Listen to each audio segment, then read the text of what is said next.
पति पत्नी का बंधन केवल शरीर, प्यार या जिम्मेदारी से जुड़ा नहीं होता, बल्कि यह आत्मा की यात्रा से भी जुड़ा होता है।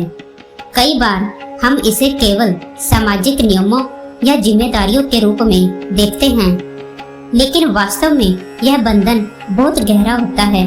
जब दो लोग एक दूसरे के लिए बने होते हैं, तो वे सिर्फ साथ रहने के लिए नहीं, बल्कि एक दूसरे के जीवन को समझने, संभालने और आगे बढ़ाने के लिए मिलते हैं। सामाजिक दृष्टि से भी कई बार बंधन कमजोर पड़ता है।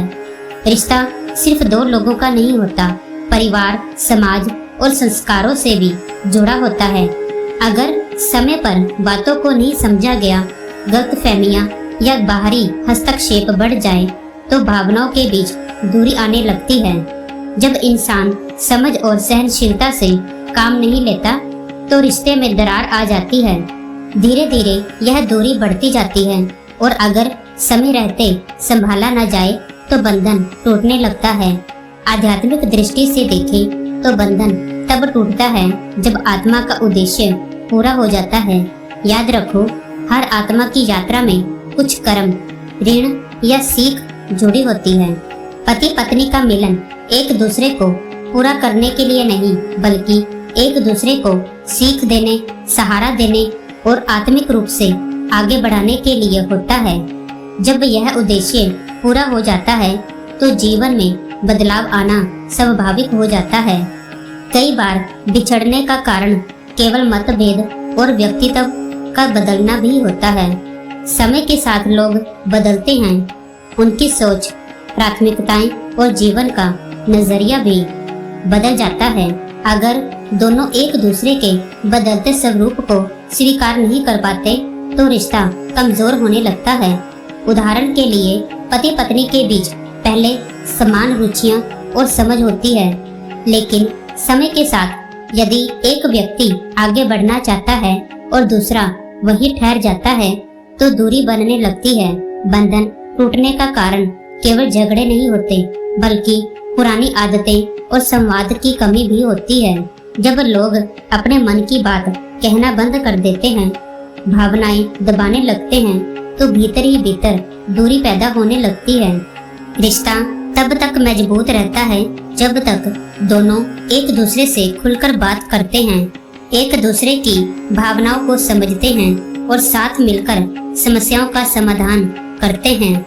कभी कभी पति पत्नी अलग अलग शहरों या देशों में रहने लगते हैं, या फिर काम की व्यस्तता इतनी बढ़ जाती है कि समय देना कम हो जाता है। शारीरिक दूरी धीरे धीरे मानसिक दूरी में बदल जाती है। ऐसे समय में अगर प्रयास न किया जाए, तो बंधन कमजोर हो सकता है।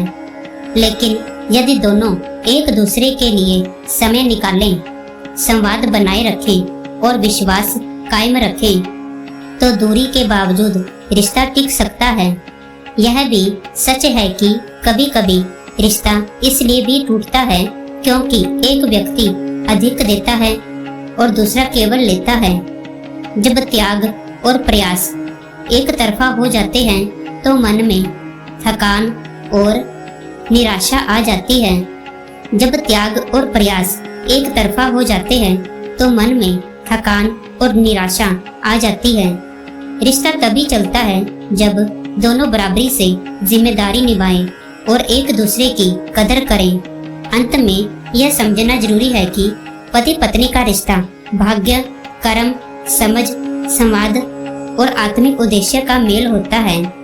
यह रिश्ता तभी मजबूत रहता है जब प्रेम के साथ साथ सम्मान, धैर्य, सहनशीलता और जिम्मेदारी भी निभाई जाए।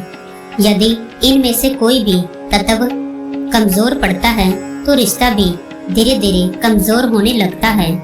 यानी संक्षेप में कहीं तो पति पत्नी का बंधन तब टूटता है जब प्यार, समझ, सम्मान, लगाव, संवाद और जिम्मेदारी कमजोर पड़ जाती है। कभी यह अचानक नहीं होता, बल्कि धीरे धीरे छोटी छोटी दूरी, अनदेखी, भावनात्मक कमजोरी के कारण बनता है। मनोवैज्ञानिक दृष्टि कहती है कि जब दिल से प्यार और लगाव खत्म होने लगते हैं, तो रिश्ता कमजोर होने लगता है। सामाजिक दृष्टि कहती है कि जब परिवार, समाज या बाहरी दबाव रिश्ते को प्रभावित करने लगते हैं तो भी बंधन टूट सकता है। आध्यात्मिक दृष्टि कहती है कि जब आत्मा का उद्देश्य पूरा हो जाए या कार्मिक ऋण पूरा हो जाए तो बंधन अपने आप ढीला हो जाता है। इसलिए यह समझना जरूरी है कि रिश्तों का टूटना हमेशा नकारात्मक नहीं होता। यह जीवन, अनुभव और आत्मा की यात्रा का हिस्सा भी हो सकता है। अगर दो लोग अलग हो जाते हैं तो इसका मतलब यह नहीं होता कि उनका जीवन व्यर्थ हो गया। इसका मतलब यह है कि उन्होंने अपनी आत्मा की यात्रा में एक महत्वपूर्ण चरण पूरा कर लिया है। कभी कभी बंधन टूटने के बाद भी व्यक्ति के जीवन में सीख, समझ और अनुभव बच जाते हैं जो भविष्य में नए रिश्तों और जीवन में मदद करते हैं। अंत में यह याद रखना जरूरी है कि पति पत्नी का बंधन केवल प्रेम और आदत से नहीं चलता, बल्कि यह आत्मा, जिम्मेदारी, समझ और जीवन की यात्रा से जुड़ा होता है। जब इन तत्वों में कमी आती है, चाहे वह भावनात्मक हो, सामाजिक हो, शारीरिक हो या आध्यात्मिक, तो बंधन अपने आप टूट जाता है। टूटना जरूरी नहीं कि हमेशा दुखद हो। कभी कभी यह नई राह और समझ का मार्ग भी बन सकता है। इसलिए रिश्तों के टूटने को केवल समाप्ति के रूप में नहीं, बल्कि जीवन की सीख और आत्मा की यात्रा का एक हिस्सा समझना चाहिए।